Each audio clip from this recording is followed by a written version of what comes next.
पिछले एपिसोड में हमने देखा नाइट्स की आधी आर्मी शेल्टर ले लेती है, जबकि जीरो और उसके कुछ आर्मी सोल्जर्स फाइट में फंसे होते हैं। अब आगे एपिसोड की शुरुआत में हमें लोगों की भीड़ दिखाई जाती है।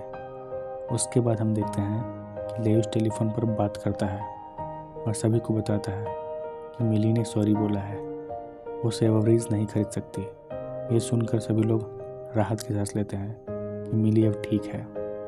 तभी लेयूस रेली को हैंकी देता है।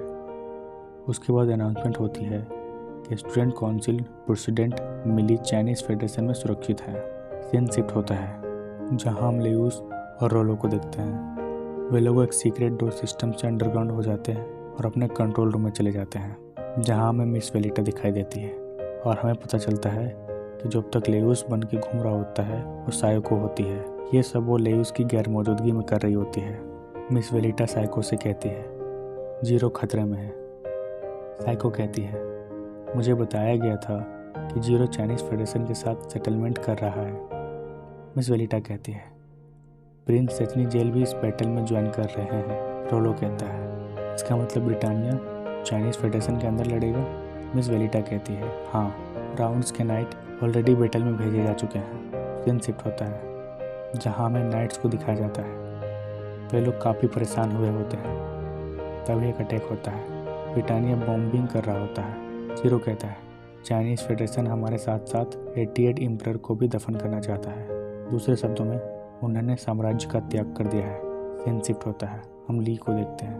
ली कहता है सभी फोर्सेस को विराम देना चाहिए क्योंकि इम्प्रेस अभी भी वहीं है। फेडरेशन के मेंबर्स कहते हैं ली तुम अभी भी नहीं समझे है ना, वह एक कब्रिस्तान है। अब हम इम्प्रेस को दफन करेंगे। इसके लिए हमने पहले से ही एक न्यू इम्प्रेस का अरेंजमेंट कर लिया है जो प्रिंस ओडेसस के लिए एक पपेट बनेगा। तभी गुस्से से ली कहता है तुम्हारी हिम्मत कैसे हुई इम्प्रेस के बारे में ऐसे कहने की।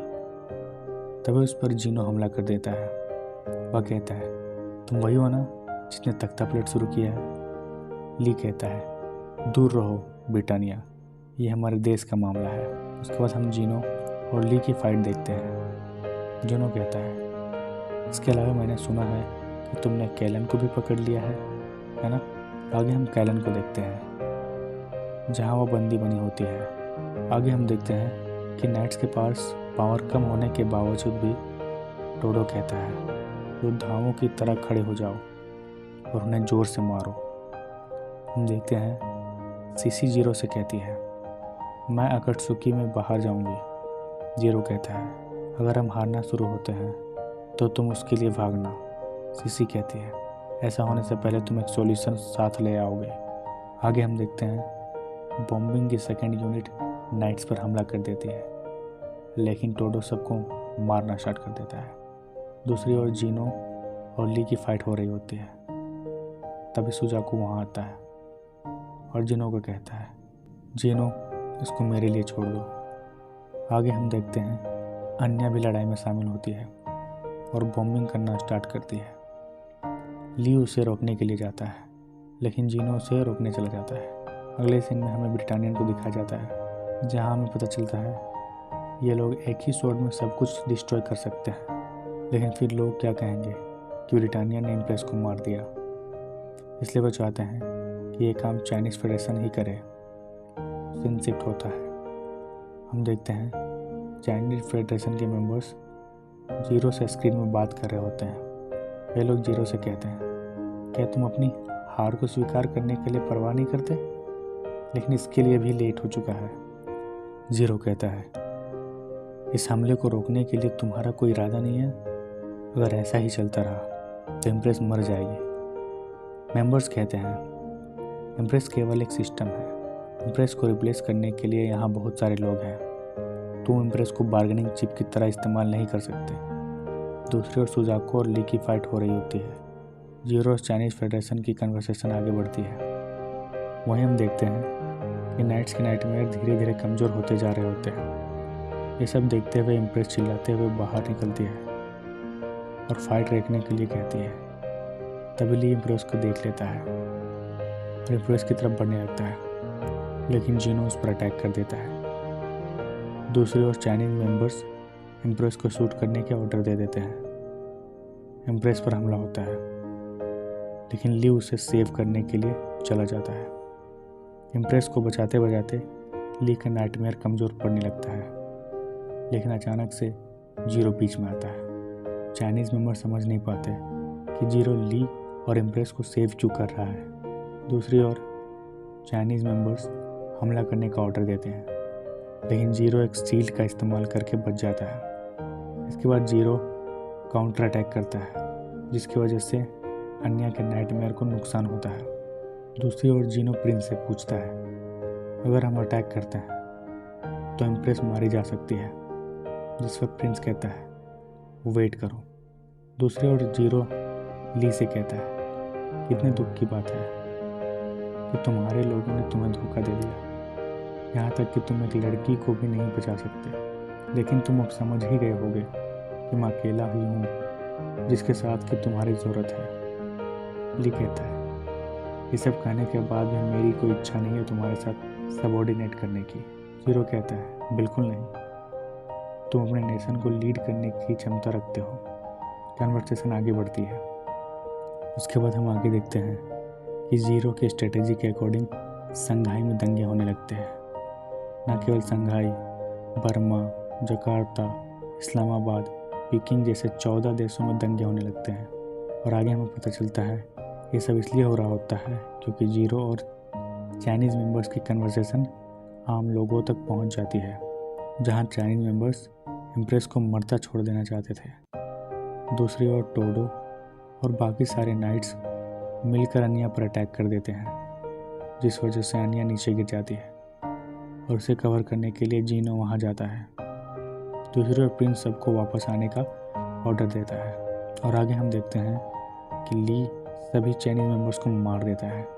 तभी जीरो वहाँ आता है और कैलन के बारे में पूछता है।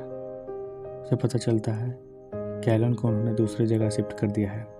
आगे हम गोटवाल्ड की छोटी सी कन्वर्सेशन देखते हैं। उसके बाद हमें ली, इम्प्रेस और बाकी नाइट्स दिखाए जाते हैं, जहाँ ली इम्प्रेस से प्रॉमिस करता है कि वह इम्प्रेस की फ्यूचर में भी रक्षा करेगा। इम्प्रेस काफ़ी इमोशनल हो जाती है। डाई हार्ड जीरो से कहता है, हमें दुनिया को बताने की ज़रूरत है कि इम्प्रेस की शादी कैंसिल हो गई है, और मुझे लगता है कि अगर हम इम्प्रेस की शादी किसी जापानीज़ से करवा देंगे तो एक ही झटके में सभी को पता चल जाएगा। जीरो इसके बारे में सोचता है।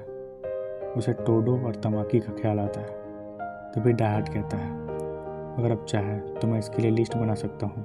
लेकिन कागुया इंटरप्ट करते हुए कहती है, ये एक प्यार का मामला है, इसे पॉलिटिक्स के साथ मत जोड़िए, जिस पर सीसी भी हाँ कहती है। जीरो कंफ्यूज हो जाता है। तभी श्रीली का कॉल आता है और कन्वर्सेशन स्टार्ट होती है। जीरो इनडायरेक्टली श्रीली से पूछता है कि एक कपल को पॉलिटिक्स के लिए अलग करना किस हद तक सही है, जिस पर श्रीली साफ साफ मना कर देती है। कन्वर्सेशन आगे बढ़ती है।